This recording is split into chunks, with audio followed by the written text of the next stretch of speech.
Hello friends, welcome to Rankers Career point.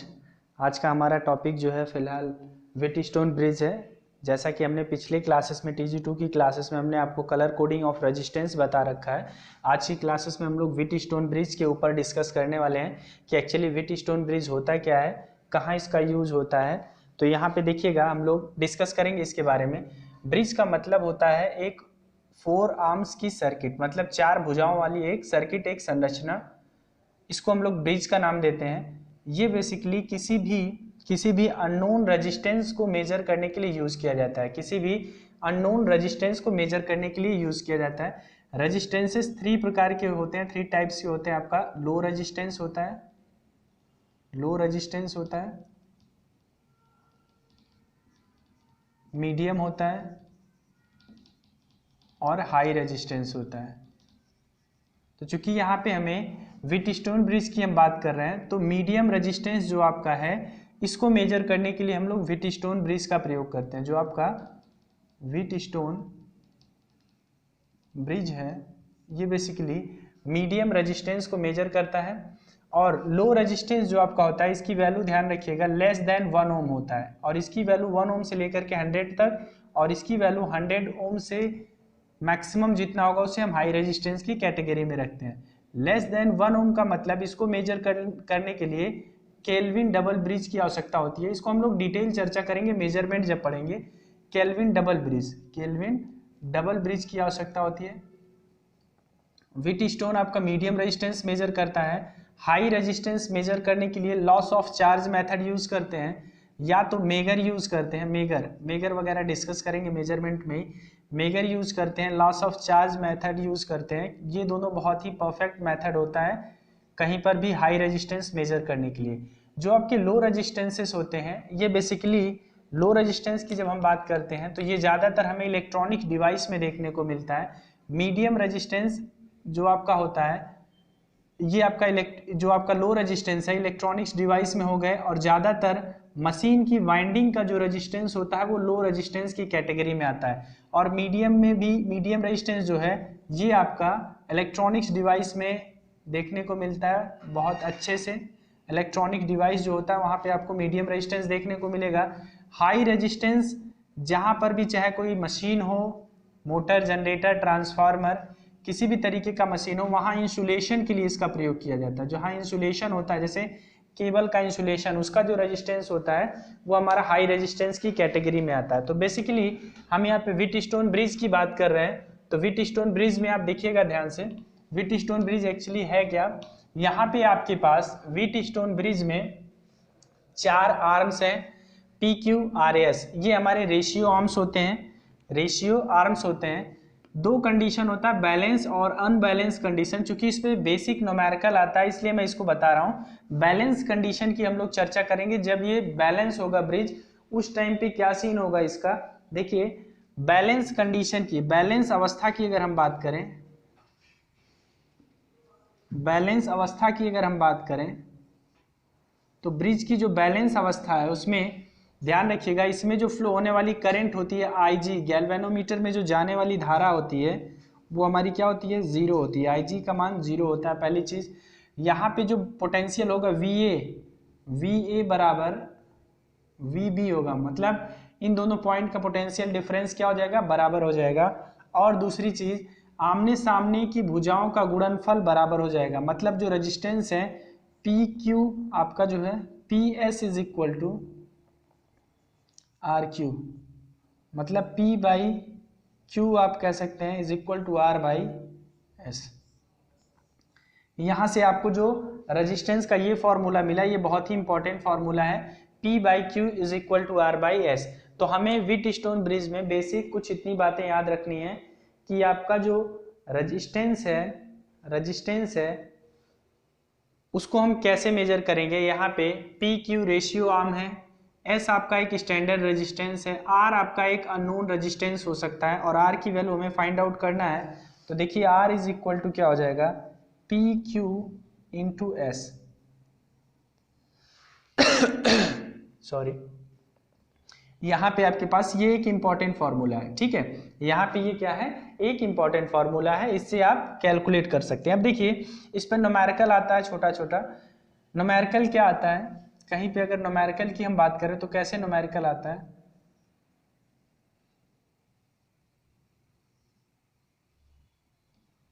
आपके पास कुछ इस तरीके से सर्किट दे देगा। अब इसमें जो इसको कंडीशन जो देगा, बैलेंस की कंडीशन होनी चाहिए, जो कंडीशन देगा वो भी बड़ा कंफ्यूजिंग देगा। कैसे देगा, यहाँ पे मान लीजिए 2 है, 4 है, 6 है, यहाँ R है, हमें R की वैल्यू फाइंड आउट करनी है। तो अब आप देखिए आपसे कहेगा यदि गैल्वेनोमीटर में फ्लो होने वाली करंट का मान 0 है, गैल्वेनोमीटर में 0 धारा प्रवाहित हो रही है, 0 धारा प्रवाहित हो रही है, या गैल्वेनोमीटर का डिफ्लेक्शन जो है 0 है, तो R का मान बताइए। तो आपको ध्यान देना है आमने सामने की भुजाओं का गुणनफल आपका बराबर होता है, मतलब 6 × 2 = R × 4, तो R = क्या हो जाएगा 3 ओम। इसको आप 4 से डिवाइड कर देंगे तो ये 3 ओम हो जाएगा। मतलब गैल्वेनोमीटर एक ऐसी डिवाइस होती है जो कहीं पे सर्किट में लगाई जाती है, जो करंट के स्मॉल प्रेजेंस को भी ये इंडिकेट करके बताता है। इसमें डिफ्लेक्शन होता है गैल्वेनोमीटर में, ये करंट की वैल्यू को बताता है कि जिस भी पाथ पे गैल्वेनोमीटर लगा है उस पाथ से करंट फ्लो हो रहा है या नहीं फ्लो हो रहा है। ठीक है, जिस पाथ में भी ये लगा है उस पाथ से करंट फ्लो हो रहा है या नहीं फ्लो हो रहा है, इसका मेन काम होता है गैल्वेनोमीटर का वहां पर। ठीक है, अब चलिए फिलहाल अगले टॉपिक को देखते हैं। धारिता हमारी जो है कैपेसिटेंस, कैपेसिटेंस के बारे में हम लोग देखते हैं। कैपेसिटेंस जिसको आप किस में डिनोट करते हैं, धारिता जिसको आप C से डिनोट करते हैं, इसको आप जो है फैरेड में भी देखते हैं कि इसको जो है फिलहाल मेजर करना होता है, तो किस में मेजर करते हैं आप, फैरेड के रूप में मेजर करते हैं। तो देखिए C जो आपका है कैपेसिटेंस एक्चुअली होता क्या है, धारिता क्या होती है, किसी भी चालक में धारिता उस चालक में विभव को एकांक से बढ़ाने के लिए आवश्यक आवेश की मात्रा होती है। मतलब आप यहाँ कह सकते हैं कि यदि किसी चालक में Q आवेश देने से उसका विभव V हो जाता है। कोई चालक है उसमें आप Q आवेश दे रहे हैं, उसका विभव क्या हो जा रहा है, V हो जा रहा है, तो Q is directly proportional to V, यहाँ हम लिख सकते हैं। अब आप यहाँ देखेंगे कि Q = आपको दिखेगा CV, यहाँ पे C आपका जो है एक नियतांक है। क्या है, एक नियतांक है, जिसे हम क्या बोलेंगे, कैपेसिटेंस बोलेंगे। मतलब V = Q/C, यहाँ पे हम इसकी यूनिट लिखते हैं कूलाम प्रति वोल्ट, क्या लिखते हैं, या इसको हम लोग फैरेड में भी मेजर कर, सॉरी हम लोग यहाँ पे लिख रखे हैं Q/, इसका फैरेड हम लोग लिखेंगे। C = हम निकालते हैं Q/V, C = Q/V, यहाँ हम लोग लिखते हैं कूलाम प्रति वोल्ट, कूलाम प्रति हम वोल्ट लिखते हैं, और इसको हम लोग फैरेड में भी डिनोट करते हैं, फैरेड। ठीक है, C की वैल्यू आपने यहाँ से कैलकुलेट की, यहीं से फॉर्मूला आता है Q = CV का, Q = CV का जो फॉर्मूला आता है वो यहीं से आता है। और जब भी हम लोग बात करेंगे SI मात्रा की, तो कूलाम प्रति वोल्ट यह एक प्रकार का आपका स्केलर क्वांटिटी है, यह एक अदिश राशि है, यह एक अदिश राशि है, यह एक अदिश राशि है। ठीक है, अगर हम लोग बात करें, कैलकुलेशन करें पृथ्वी के जो है कैपेसिटेंस की बात करें, पृथ्वी के धारिता की बात करें, तो 711 माइक्रोफैरड होता है। बट ऐसे देखें हम आइडियली अगर हम लोग देखें, अगर कैलकुलेट किया जाता है तो इतना आता है, जबकि वास्तविक रूप से अगर देखा जाए तो पृथ्वी की धारिता जो होती है वो अनंत मानी जाती है, अनंत होती है, पृथ्वी की धारिता अनंत होती है। दूसरी चीज आप जान लीजिए, कैपेसिटेंस अगर किसी गोलाकार चालक की त्रिज्या बढ़ाएं तो धारिता का मान बढ़ती है। मतलब कोई हमारे पास एक चालक है गोलाकार, और इसकी जो हम त्रिज्या अगर हम बढ़ा रहे हैं तो इसकी जो धारिता होगी वो बढ़ेगी, मतलब रेडियस के डायरेक्टली प्रोपोर्शनल होता है कैपेसिटेंस। ये हमारा जो है आगे हम लोग पढ़ेंगे चैप्टर, उसमें देखेंगे जब कैपेसिटर वगैरह कैलकुलेट करना सीखेंगे तो वहाँ पर देखेंगे, छोटा छोटा टॉपिक हम थोड़ा सा लेक्चर लेकर के आपको कैपेसिटेंस वगैरह के बारे में वहाँ आगे बता देंगे कि किसी चालक का कैपेसिटर कैसे घटता बढ़ता है। बट आपको ये पॉइंट ध्यान में रखना है, किसी गोलाकार जो आपके पास चालक है अगर इसकी त्रिज्या बढ़ाई जाए तो कैपेसिटेंस बढ़ेगा। तो ये कुछ पॉइंट है कैपेसिटेंस से रिलेटेड जो हमें क्या होना चाहिए, पता होना चाहिए। और अगर हमें कैपेसिटेंस मेजर करना है कहीं पे, अगर हम लोग अर्थ कैपेसिटेंस की बात करें स्पेशली, तो इसके लिए हम लोग शेयरिंग ब्रिज यूज करते हैं। कौन सा? Schering bridge. कैपेसिटेंस मेजर करने के लिए शेयरिंग ब्रिज का प्रयोग किया जाता है। ये बात अतिरिक्त रूप से आप ध्यान रखिएगा। आगे हम लोग मेजरमेंट पढ़ेंगे तो हम आपको बताएंगे कि किस टाइम पे कौन सा हम लोग ब्रिज यूज करते हैं किस चीज को मेजर करने के लिए, बट एटलीस्ट यहाँ पे आपको इतनी जानकारी होनी चाहिए कि शेयरिंग ब्रिज आपका कैपेसिटेंस को मेजर करता है। इसके बाद हम लोग चलते हैं अगले टॉपिक पे। कैपेसिटेंस देख लिया, संधारित्र देखते हैं। संधारित्र, कैपेसिटेंस देख लिया, कैपेसिटर क्या होता है। कैपेसिटेंस हमारा कंप्लीट हुआ। कैपेसिटर देखते हैं क्या होता है और किस तरीके से कैपेसिटर इंपॉर्टेंट है हमारे एग्जाम्स के लिए। कैपेसिटर पता है आपको कि संधारित्र,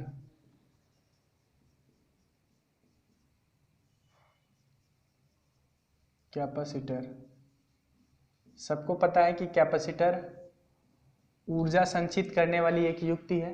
कैपेसिटर ऊर्जा को संचित करने वाली एक युक्ति है। आप इसको कह सकते हैं ऊर्जा को संचित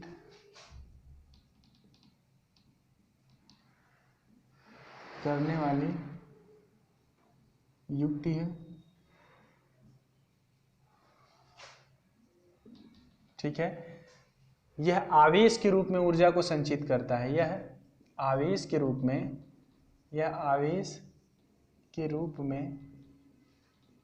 ऊर्जा को संचित करता है। ऊर्जा को संचित, यह आवेश के रूप में ऊर्जा को संचित करता है। यह आवेश के रूप में क्या करता है? ऊर्जा को संचित करता है। कौन? कैपेसिटर। दूसरी चीज आपको ध्यान में रखना है कि यह एसी और डीसी दोनों पर काम करता है। एसी सप्लाई, एसी व डीसी सप्लाई दोनों पर काम करता है।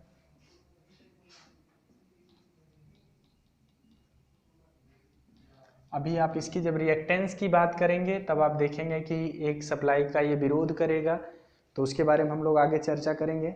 अगर हम लोग कैपेसिटर के सिंबल की बात करें तो एक कैपेसिटर जो होता है,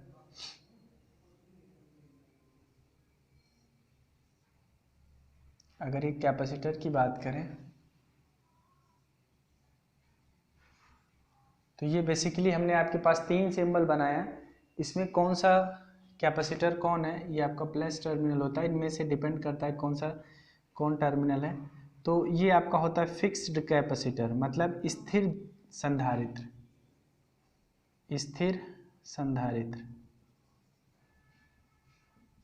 ये होता है पोलराइज्ड कैपेसिटर।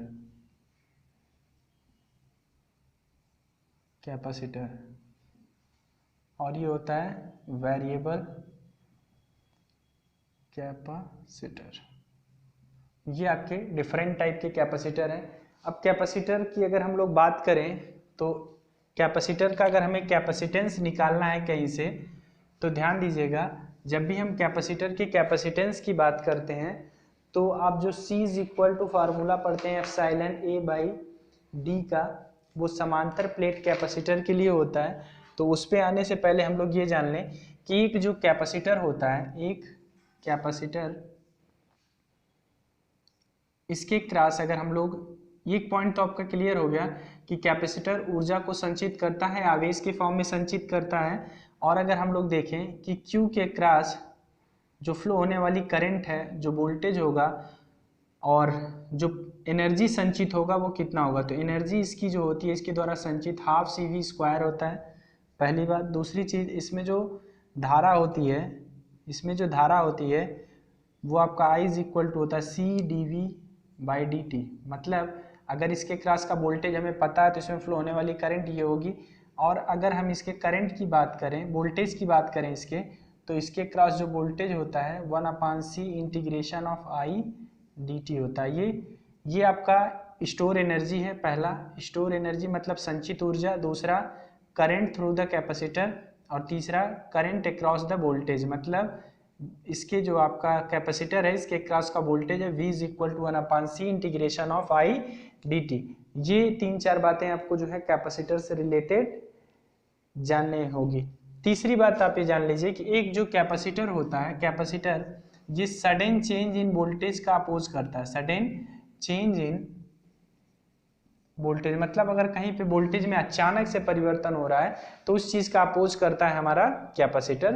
तो ये बात आपको अतिरिक्त रूप से पता होनी चाहिए कि किस तरीके से capacitor sudden change in voltage को अपोज करता है। मतलब अगर कहीं कम समय में आप चाह रहे हैं जीरो टाइम में कैपेसिटर का वोल्टेज बहुत हाई हो जाए या कम हो जाए, तो ऐसा संभव नहीं है। Capacitor sudden change in voltage का अपोज करता है। ये थोड़ा सा डिटेल बात हो जाती है, इसके बारे में हम बहुत डिटेल चर्चा करेंगे यहाँ इक्वेशन से पूरा, तो काफ़ी टाइम लगने वाला है। बस आपको याद रखना है कि कैपेसिटर कभी भी वोल्टेज में जो अचानक परिवर्तन आएगा, वोल्टेज में अचानक परिवर्तन मतलब मान लीजिए एक कैपेसिटर का वोल्टेज इनिशियली 0 वोल्ट है, अब आप चाह रहे हैं एक ही सेकेंड के अंदर वो फुल चार्ज हो जाए, या आप चाह रहे हैं मिली सेकेंड के अंदर या 0 सेकेंड के अंदर बहुत हैवीली वो चार्ज हो जाए, तो ऐसा नहीं हो सकता कैपेसिटर के क्रॉस। उसमें जो उसका टाइम कांस्टेंट होगा, टाइम कांस्टेंट जो हम tau is equal to RC से कैलकुलेट करते हैं, टाइम कांस्टेंट जो सर्किट का होगा उस टाइम के अंदर ही वो टाइम को ले करके ही चार्ज वो होगा,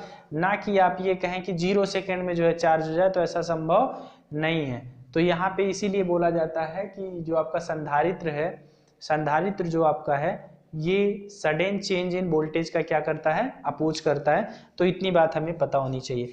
अब अगली बात हम लोग देखते हैं समांतर प्लेट कैपेसिटर के बारे में। समांतर प्लेट संधारित्र के बारे में देखेंगे कि क्या होता है समांतर प्लेट संधारित्र। ये कुछ बातें ऐसी हैं जो हमें पता होनी चाहिए कैपेसिटर से रिलेटेड। समांतर प्लेट संधारित्र, अगला हमारा जो टॉपिक होगा समांतर प्लेट संधारित्र।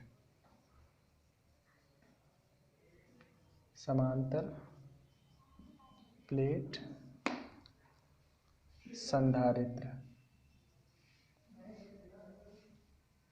समांतर प्लेट संधारित्र का मतलब पैरेलल प्लेट कैपेसिटर। इसमें देखिए पैरेलल प्लेट कैपेसिटर कैसे होता है, पैरेलल प्लेट कैपेसिटर कैसा होता है, बेसिकली ये चीज़ हम देखते हैं। देखिए पैरेलल प्लेट कैपेसिटर में ये होगा, ये दो प्लेट्स हैं, प्लस प्लस हो सकता है माइनस प्लस, मतलब दोनों प्लेट सेम नहीं हो सकता, एक प्लस होगा तो दूसरा माइनस हो जाएगा।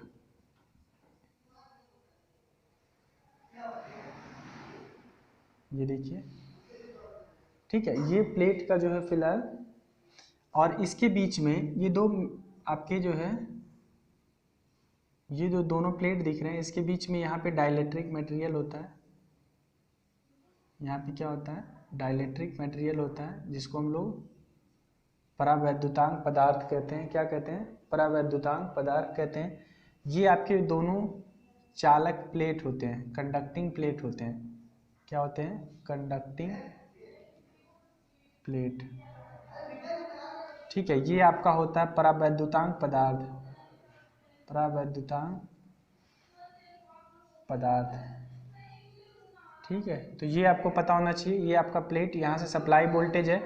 अब इनके बीच का डिस्टेंस अगर d है, क्रॉस सेक्शन एरिया है इनका जो है, इनका जो एरिया है वो a है, तो इसमें जो इसका कैपेसिटेंस, इसकी जो धारिता होने वाली है वो होगी एप्सिलॉन a बाई डी। यहाँ पे एप्सिलॉन इज इक्वल टू होता है epsilon not into epsilon r। इसको हम बोलते हैं परावैद्युतांक। क्या बोलते हैं, परावैद्युतांक। परावैद्युतांक इसको कहते हैं। यहाँ पे एप्सिलॉन नॉट जो होता है इसकी वैल्यू होती है, इसकी वैल्यू होती है 8.85 इंटू 10 के पावर माइनस 12 फैरेड पर मीटर, ठीक है। यहाँ पर एप्सिलॉन आर जो होता है इसको हम बोलते हैं सापेक्ष वैद्युतशीलता। सापेक्ष वैद्युतशीलता ये हमारा जो होता है परावैद्युतांक पदार्थ है, और यहाँ पे वैद्युतशीलता ये जो है वैद्युतशीलता है, ये वैद्युतशीलता है, थोड़ा सा ध्यान रखिएगा, वैद्युतशीलता। तो ये सापेक्ष वैद्युतशीलता होती है। डाइलेक्ट्रिक का मतलब होता है परावैद्युतांक, वैद्युतशीलता इसको ध्यान में रखिएगा। डाइलेक्ट्रिक का मतलब होता है परावैद्युतांक पदार्थ, ठीक है, डाइलेक्ट्रिक मटेरियल। तो यहाँ पे आपके पास सापेक्ष वैद्युतशीलता, सापेक्ष मतलब किसी भी पदार्थ की जो वैद्युतशीलता होगी, ये वायु के लिए जो परावैद्युत जो आपको वैद्युतशीलता है वो है। अगर हम लोग बात करें कि यहाँ किसी पदार्थ को यूज ना करके, किसी पदार्थ को यूज ना करके हम सिंपल एयर रहने दें, तो सापेक्ष वैद्युतशीलता का मान 1 हो जाता है। सापेक्ष वैद्युतशीलता का मान 1 हो जाता है। इसकी कोई यूनिट नहीं होती, इसकी कोई इकाई नहीं होती है, इकाई नहीं होती है। जबकि आपका जो ये होता है, इसकी इकाई होती है, इसकी यूनिट होती है फैरेड पर मीटर। तो ये बात हमें ध्यान में रखना है। अब देखिए यहाँ जो आपका कैपेसिटेंस है वो एप्सिलॉन ए बाई डी है। मतलब अगर चालकों का एरिया अगर परिवर्तित हो रहा है, मतलब अगर आप एरिया चेंज कर रहे हैं तो कैपेसिटेंस एरिया बढ़ने से आपका बढ़ेगा, मतलब पैरेलल प्लेट कैपेसिटर का। और अगर आप डिस्टेंस बढ़ा रहे हैं तो आपका कैपेसिटेंस क्या हो जाएगा, घट जाएगा।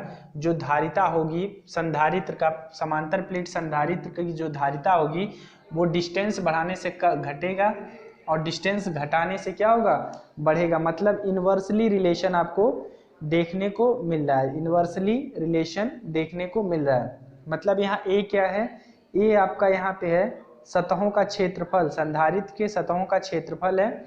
और जो आपका डी है वो दोनों के बीच की दूरी है, दोनों प्लेटों के बीच में दूरी। और आपका एप्सिलॉन समझ में आ गया कि एप्सिलॉन क्या है, ठीक है। तो ये तो बेसिक बात रहा कैपेसिटर को लेकर के।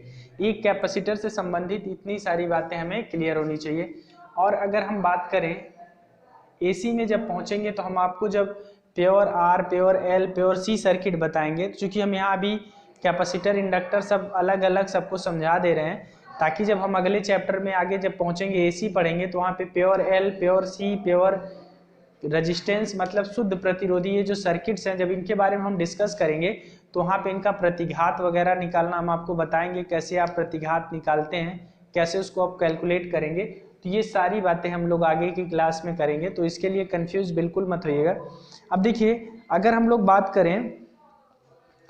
बात करें संधारित्र के प्रकार की, संधारित्र के प्रकार की हम बात करें, टाइप ऑफ कैपेसिटर की बात करें, तो देखिए कितने टाइप्स के हो सकते हैं। सबसे पहला जो कैपेसिटर होता है, टाइप ऑफ कैपेसिटर की जब भी हम बात करेंगे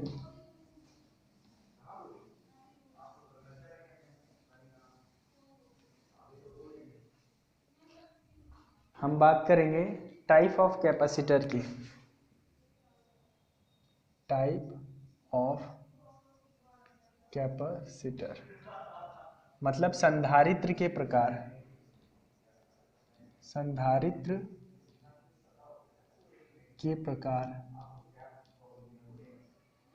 संधारित्र के अगर हम प्रकार की बात करें तो देखिए कौन कौन से टाइप के संधारित्र हो सकते हैं। सबसे पहला लिखिए वायु संधारित्र, सबसे पहला आपका जो होगा वायु संधारित्र, वायु संधारित्र। वायु संधारित्र का मतलब हुआ एयर कैपेसिटर। क्या, एयर कैपेसिटर, एयर कैपेसिटर। अब देखिए जो एयर कैपेसिटर होता है इसका क्या मतलब है, मैं सिर्फ इसको बनाऊंगा नहीं, इसके जो है फिलहाल फिगर्स नहीं बताऊंगा, बस मैं आपको समझाते चल रहा हूँ कि जो ये नाम दिया गया है ये डाइलेक्ट्रिक मीडियम के आधार पर दिया गया है। क्या, डाइलेक्ट्रिक मीडियम। हमारे पास एक जब कैपेसिटर बनता है तो दो मेटेलिक प्लेट होते हैं, इनके बीच में कुछ ना कुछ डाइलेक्ट्रिक मीडियम होता है। अगर डाइलेक्ट्रिक मीडियम एयर है तो उसको हम बोलेंगे एयर कैपेसिटर। क्या बोलेंगे, एयर कैपेसिटर। अगर डाइलेक्ट्रिक मीडियम एयर है तो एयर कैपेसिटर, पेपर है तो पेपर कैपेसिटर, और ऑयल है तो ऑयल कैपेसिटर। ये डाइलेक्ट्रिक मीडियम पे डिपेंड करता है, तो ये इस चीज में कंफ्यूज नहीं होना है आपको। तो डाइलेक्ट्रिक मीडियम एयर है मतलब एयर कैपेसिटर है ये।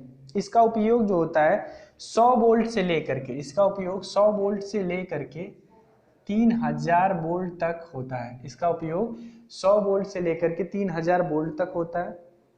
इसकी जो धारिता होती है वो 500 माइक्रोफैरड तक होती है। कितनी, 500 माइक्रोफैरड इसकी जो धारिता होती है, 500 माइक्रोफैरेड तक होती है। यह संधारित्र जो है फिक्स टाइप और वेरिएबल टाइप दोनों टाइप के हो सकते हैं, मतलब फिक्स भी हो सकता है, वेरिएबल भी हो सकता है। फिक्स्ड एंड वेरिएबल मतलब परिवर्तित भी और स्थिर भी, मतलब ये परिवर्तित भी हो सकता है और स्थिर कैपेसिटर भी हो सकता है। दूसरी बात, ये एक नॉन पोलराइज्ड कैपेसिटर है। क्या?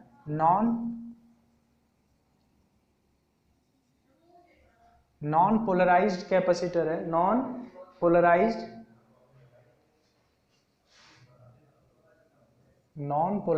कैपेसिटर है।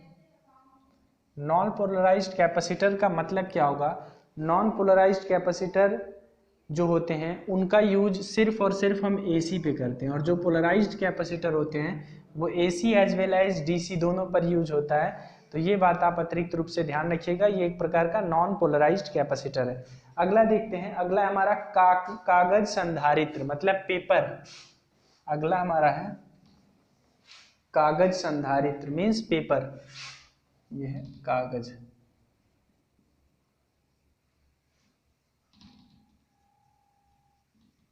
पेपर कैपेसिटर की जब हम बात करेंगे तो पेपर कैपेसिटर का मतलब है सीधा सा कि दो प्लेट्स होंगी, उनके बीच में क्या होगा? जो मीडियम होगा वो पेपर होगा। दो प्लेट्स के बीच में जो मीडियम होता है वो क्या होता है? पेपर होता है। और जब भी हम लोग पेपर कैपेसिटर की बात करते हैं तो इसकी जो कैपेसिटेंस की रेंज होती है वो बहुत ज़्यादा हाई होती है, मतलब 0.0005 माइक्रोफैरेड से हजारों माइक्रोफैरेड तक होता है। मतलब इसका जो रेंज होता है, रेंज ऑफ कैपेसिटेंस जो होता है वो 0.005 माइक्रोफैरेड से हजारों माइक्रोफैरेड तक होती है। हजारों माइक्रोफैरेड तक इनको बनाया जा सकता है, हजारों माइक्रोफैरेड तक बनाया जा सकता है। इसका उपयोग 100 वोल्ट से लेकर के 100 केवी तक, मतलब 100 वोल्ट से लेकर के 100 किलो वोल्ट तक आप कर सकते हैं। इसकी धारिता बहुत कम होती है, लगभग 300 पिकोफैरेड। जो अगर धारिता की बात करेंगे तो कम ही रखी जाती है, मतलब 300 पिकोफैरेड तक इनको हम लोग यूज करते हैं। 300 पिकोफैरेड मतलब नैनो पिको। ठीक है, यह एक पोलराइज्ड और नॉन पोलराइज्ड दोनों टाइप की हो सकती है। मतलब पोलराइज्ड और नॉन पोलराइज्ड अगर दोनों है, मतलब ये एसी डीसी दोनों पर प्रयोग किया जा सकता है। ये पोलराइज्ड भी हो सकता है, पोलराइज्ड और नॉन पोलराइज्ड। पोलराइज्ड और नॉन पोलराइज्ड दोनों है, मतलब ये एसी पे भी काम करेगा और डीसी पर भी काम करेगा। डीसी और एसी दोनों पे ये वर्क करेगा। फिलहाल आपका पेपर कैपेसिटर। नेक्स्ट आपका होता है अभ्रक कैपेसिटर। अभ्रक मतलब माइका, यहाँ पे डाइलेक्ट्रिक मीडियम जो होता है वो माइका होता है। अभ्रक कैपेसिटर कौन सा? अभ्रक समझ रहे होंगे। अभ्रक क्या होता है भाई? किसी को आइडिया हो कमेंट कीजिए, अभ्रक क्या होता है?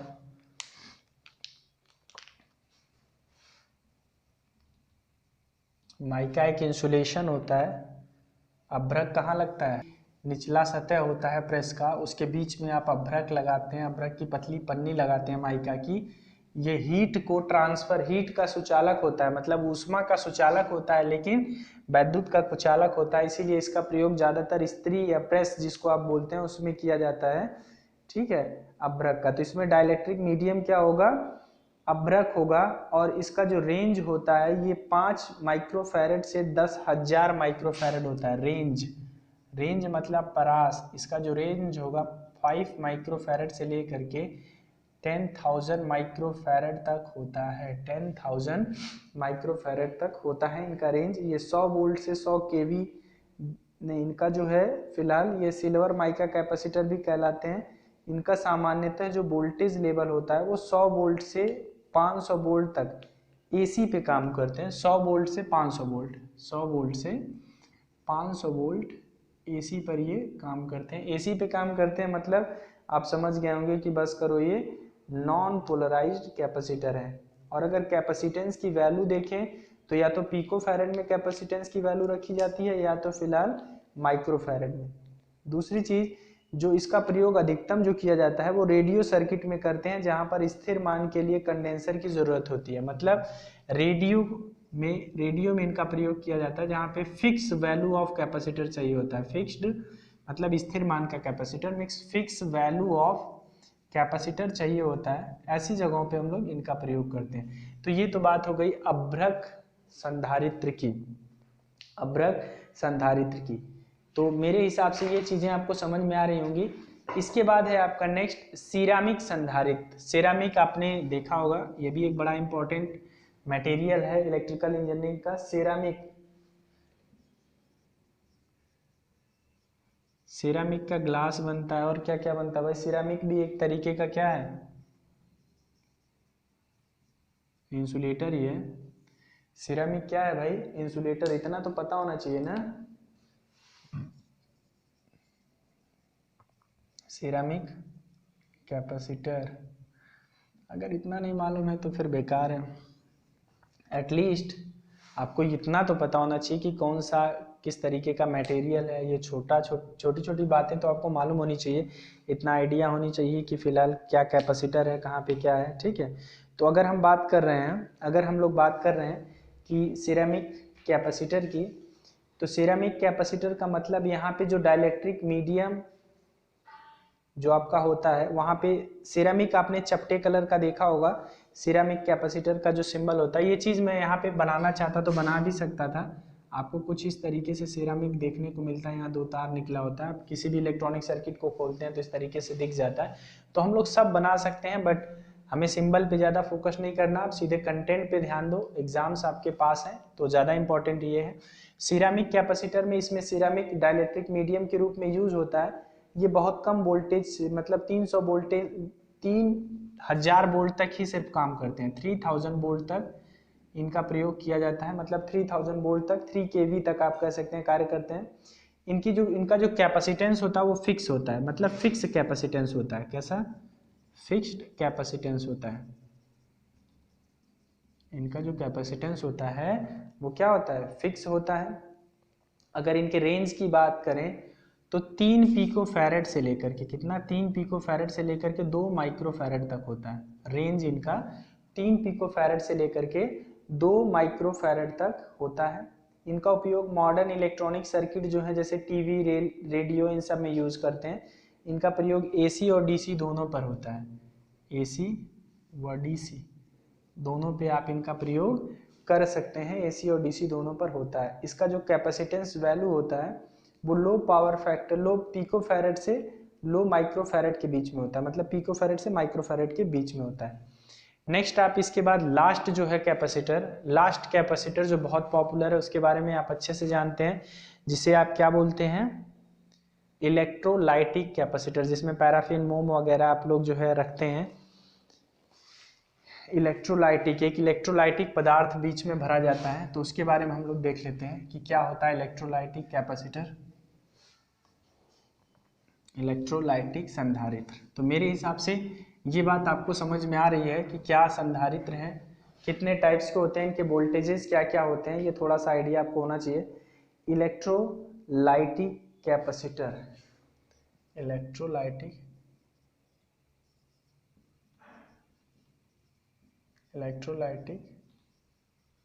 कैपेसिटर, जो इलेक्ट्रोलाइटिक कैपेसिटर होता है, जो आपका इलेक्ट्रोलाइटिक कैपेसिटर होता है, यहाँ पर इसकी जो वैल्यू होती है, 1 पिकोफैरेड से, 1 पिकोफैरेड से आपका जो है माइक्रोफैरेड तक होता है। अब माइक्रोफैरेड में आप कह सकते हैं कि 100 माइक्रोफैरेड तक अप्रॉक्सीमेटली होता है। कितना? 100 माइक्रोफैरेड तक होता है। इनका प्रयोग डीसी परिपथ में होता है, इनका प्रयोग डीसी परिपथ में होता है, डीसी परिपथ में होता है। ये पोलराइज्ड कैपेसिटर है, ये पोलराइज्ड कैपेसिटर है, ठीक है। पोलराइज्ड, नॉन पोलराइज्ड दोनों टाइप के होते हैं। Non polarised electrolytic capacitor AC परिपथ में उपयोग किए जाते हैं, तो ये पोलराइज्ड कैपेसिटर डीसी में यूज होता है, नॉन पोलराइज्ड एसी में यूज होता है। आपने मोस्टली देखा भी होगा कि पंखे के लिए जो है, पंखा आपने देखा होगा, जो घरों में आपके सीलिंग फैन चलता है भाई, पंखे के लिए आपका 2.5 से जनरली माइक्रोफैरेड या 1.5 माइक्रोफैरेड या इस समय 3.5 माइक्रोफैरड के भी जो आपके कंडेंसर आते हैं वो इतने कैपेसिटर में आते हैं, ठीक है। तो सीलिंग फैन में जो कैपेसिटर हम लोग यूज़ करते हैं वो बेसिकली कोई और नहीं होता है, वो कोई और कैपेसिटर नहीं होता है, वो आपका इलेक्ट्रोलाइटिक कैपेसिटर ही होता है सीलिंग फैन में प्रयोग होने वाला।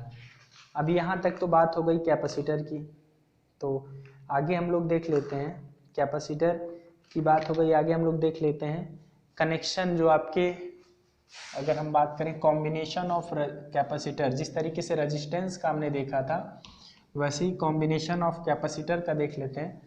तो कॉम्बिनेशन ऑफ कैपेसिटर में जान लीजिए कि कैसे हम इनका सीरीज और शंट कनेक्शन को कैसे हम लोग लिखते हैं।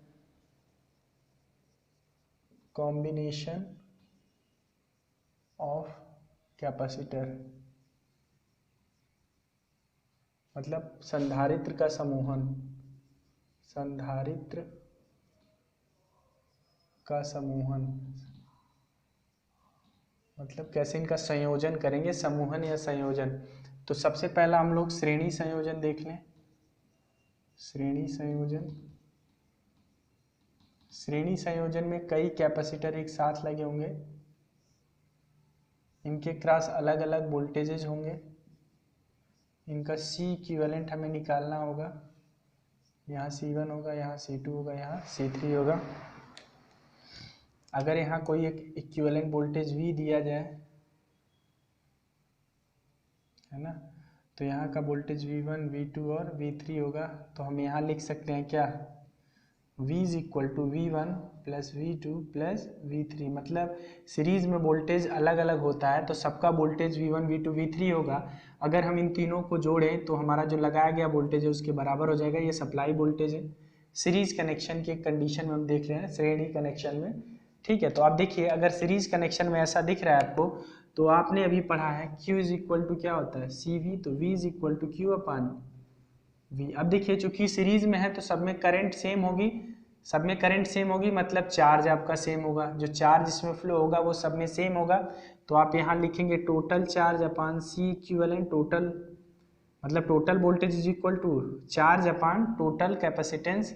यहाँ हो जाएगा चार्ज तो सब में सेम है, बस कैपेसिटेंस आपका चेंज होता रहेगा।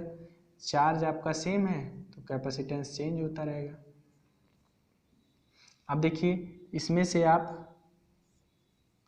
Q को कॉमन ले लीजिए, Q को कॉमन लेंगे, यहाँ Q 1/C1 plus 1/C2 plus 1/C3, ये कैंसिल आउट हो गया। मतलब 1/C equivalent is equal to 1/C1 plus 1/C2 plus 1/C3।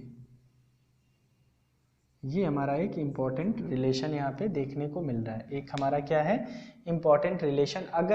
अगर कैपेसिटेंस हमारे सीरीज में लगते हैं तो ये इस तरीके से आप देखेंगे, यहाँ जो कैपेसिटेंस की वैल्यू आ रही है वो बिल्कुल रेजिस्टेंस के पैरेलल कनेक्शन की तरह आ रही है। तो इस बात पे आप बिल्कुल गौर करेंगे, फोकस रखेंगे, बहुत ही इंपॉर्टेंट बात है ये। नेक्स्ट आप देखिए अगर समांतर में जुड़े हों कैपेसिटर, समांतर संयोजन,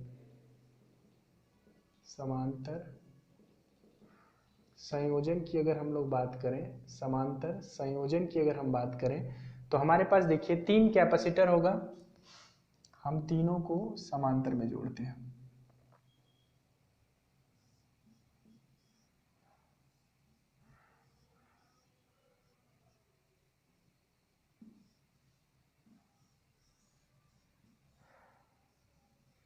यहाँ C1 है, C2 है, C3 है, यहाँ आपका C इक्विवेलेंट होगा, ठीक है, यहाँ C इक्विवेलेंट होगा। सप्लाई वोल्टेज हमारा कुछ भी मान लीजिए V है। अब इसमें सभी के क्रॉस वोल्टेज सेम होगा, बट जो करंट, जो चार्ज इसमें इंटर करेगा वो मान लीजिए इसमें Q1 जा रहा है, यहाँ Q2 जा रहा है, यहाँ Q3 जा रहा है। मतलब अगर करंट अलग अलग है मतलब चार्ज अलग अलग है, क्योंकि rate of flow of charge is known as a current.